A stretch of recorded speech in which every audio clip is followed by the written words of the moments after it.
இன்னைக்கு வந்து பார்த்தீங்கன்னா உடல் பருமன் பெரியவங்களை மட்டும் இல்லாமல் குழந்தைகளையும் பாதிக்குது. அதிலும் குழந்தைகளுக்கு ஏற்படுற உடல் பருமனால் அவங்களுக்கு டைப் 2 நீரிழிவு, இதய நோய், தூக்கமின்மை இந்த மாதிரி நோய்கள் ரொம்ப சீக்கிரமே வந்துடும். அதனால் அவங்களுக்கு இந்த நோய்களோட தாக்கம் இல்லாமல் இருக்க தேவையில்லாமல் கொழுப்புகள் நிறைந்த உணவுகளை கொடுக்கறத அவாய்ட் பண்ணணும். ஆனால் நம்ம அவங்க ரொம்ப கவனமாக பார்த்துக்கிறது அப்படிங்கிறது ரொம்பவுமே கஷ்டமான விஷயம். ஏன்னா அவங்களுக்கு பிடிச்சதை சாப்பிடாமல் வைக்கிறது அப்படிங்கிறது ரொம்பவுமே நம்மளுக்கு வருத்தப்பட வேண்டிய விஷயம்தான். ஆனால் அவங்களோட டயட், அப்புறம் ஆரோக்கியமற்ற வாழ்க்கை முறை, அதிகமான அளவில் சாப்பிட்றது, இந்த மாதிரி நம்ம வந்து அவங்கள கண்டுக்காமல் விட்டுட்டோம் அப்படின்னு சொன்னால் குழந்தைகள் வந்துட்டு ரொம்ப சீக்கிரமே குண்டாயிடுவாங்க. அவங்கள சரியான வழியில் பாதுகாக்கிறதுக்கு ஒரு சில டிப்ஸுகள் என்ன அப்படின்னு சொல்லிட்டு பார்க்கலாம். குழந்தைகள் குண்டாகிறதுக்கு அவங்களோட உடம்புல இருக்கிற மரபணுக்கள் பெருமளவில் காரணமாக இருக்குது. அதனால் மறக்காமல் மருத்துவரை கன்சல்ட் பண்ணோம். ஏன்னா மரபணுவில் திடீர்னு மாற்றங்கள் ஏற்பட்டாலும் குழந்தைகள் குண்டாவாங்க. குழந்தைகளோட உடல் எடை சரியாக உள்ளதா அப்படின்னு சொல்லிட்டு அடிக்கடி செக் பண்ணிக்கணும். மேலும் அதுக்கேற்ற மாதிரி நம்ம உணவுப் பொருட்களை கொடுக்கணும். இல்லை அப்படின்னு சொன்னால் அதிகமான உணவுப் பொருட்களை கொடுத்தோன்னா அதில் இருக்கிற தேவையற்ற கொழுப்புகள் குழந்தைகளோட உடம்புல சென்று உடல் பருமனை ஏற்படுத்திடும். அதனால் அவங்களோட உயரத்துக்கு ஏற்ப உடல் எடை இருக்கிற மாதிரி பார்த்துக்கணும். குழந்தைகளை ரொம்பவுமே விளையாட்டில் ஈடுபடுத்தணும். அதாவது குழந்தைகள் வீட்டில் உட்காந்து டிவியே பார்த்துட்டு இருந்தாங்க அப்படின்னு சொன்னால் அவங்கள விளையாட சொல்லணும்.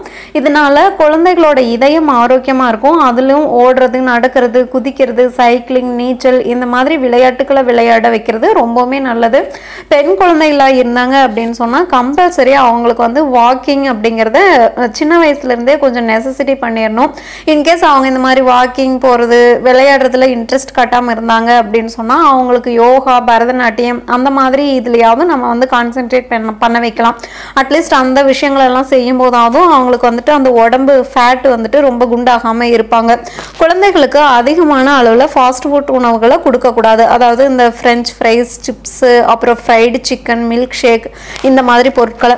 ஏன்னா இதில் அதிக அளவு கொழுப்புகள் இருக்கிறதுனால இதை அதிகம் சாப்பிட்டாங்கன்னா பிற்காலத்தில் இதய நோய் அவங்களுக்கு சீக்கிரமே வந்துடும். அதிக அளவில் கொழுப்பு இருக்கிற பாலை கொடுக்கறத விட குறைந்த அளவில் கொழுப்புகள் இருக்கிற பாலை கொடுக்கணும். இல்லை அப்படின்னு சொன்னால் அவங்களுக்கு பிற்காலத்தில் குண்டாயிடுவாங்க.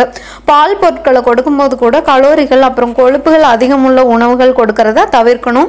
குண்டாகிற குழந்தைகள் ரொம்ப சீக்கிரமே மன அழுத்தத்துக்கு ஆளாவாங்க. ஏன்னா குண்டா இருக்கிறதுனால நிறைய பேர் கிண்டல் செய்வாங்க. அவங்களுக்கு வந்து பார்த்திங்கன்னா இப்போ நம்ம ட்ரெஸ் எடுக்க போகும்போது வந்து பார்த்திங்கன்னா நிறைய பேர் இது வந்து எக்ஸ்பீரியன்ஸ் ஆகிருக்கும்.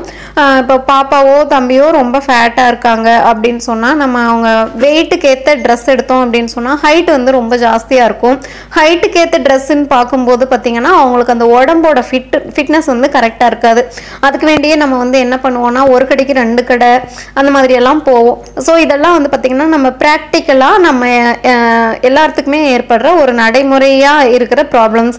ஸோ இதெல்லாமே வந்து பார்த்திங்கன்னா அவங்களுக்கு ரொம்ப ஒரு ஸ்ட்ரெஸ்ஸை மனசில் கொடுக்கறதோட அவங்க வந்து நாளடைவில் மற்றவங்களோட மிங்கிள் ஆகாமல் அப்படியே தனிச்சிருக்கவே பழகிடுவாங்க. அதனால் அவங்களோட எடையை குறைக்கிறதுக்கு ஊக்குவிக்கிறதோட அவங்களோட அன்பாகவும் பாசத்தோடவும் நடந்துக்கணும். மாலை வேலையிலோ இல்லது மற்ற வேலைகளிலோ அவங்களுக்கு வந்துட்டு இந்த ஸ்நாக்ஸ் டைமில் ஏதாவது அவங்களுக்கு சாப்பிட கொடுக்கும்போது ஆரோக்கியம் இல்லாத உணவுகளை கொடுக்கறது காட்டிலும் அவங்களுக்கு ஏதாவது பழங்கள் அப்புறம் காய்கறிகளை சாலட் பண்ணி கொடுக்கறது இந்த மாதிரி நம்ம ரெகுலராக கொடுத்துட்டு வரலாம். பழங்கள் கொடுக்கறதும் கூட பார்த்திங்கன்னா நம்ம எப்போவுமே ஆப்பிள், மாதுளை இந்த மாதிரி கொடுக்கணுங்கிறது இல்லை. நம்மளுக்கு வந்து பார்த்திங்கன்னா பப்பாயாலேருந்து, கொய்யாலேருந்து, திராட்சை இதெல்லாமே நம்மளுக்கு ஓரளவுக்கு ரீசனபிள் ரேட்டில் தான் கிடைக்குது. ஸோ நம்ம வந்து ஒவ்வொரு நாளும் ஒவ்வொரு ஃப்ரூட்ஸ் அப்படின்னு சொல்லிட்டு நம்ம வெரைட்டியாக அவங்களுக்கு கொடுத்தோம் அப்படின்னு சொன்னால் அவங்க இஷ்டப்பட்டு சாப்பிடுவாங்க. இன்கேஸ் அவங்க வீட்டுக்குள்ளே உட்காந்து சாப்பிடல அப்படின்னு சொன்னாலும் கூட மொட்டை மாடியில் இல்லை சும்மா வெளியில் விளையாட வச்சுட்டு குழந்தைகளோட அப்படி நம்ம ஒரு குழந்தையோட இன்னொரு குழந்தை விளையாடும் போது அப்படின்னு சொல்லி நம்ம போட்டு கொடுத்தோம்னு சொன்னால் அவங்க ஈஸியாக சாப்பிட்டுப்பாங்க. இதெல்லாம் நம்ம ஃபாலோ பண்ணோம் அப்படின்னு சொன்னால் குழந்தைகள் எடை கூடாமல் அழகாக ஃபிட்டோடவும் இருப்பாங்க, ஆரோக்கியமாக இருப்பாங்க. அதுதான் நம்மளுக்கு வந்து ரொம்ப முக்கியம். மேலும் தகவல்களை தெரிஞ்சுக்க சேனலை சப்ஸ்கிரைப் பண்ணுங்கள். தேங்க்யூ.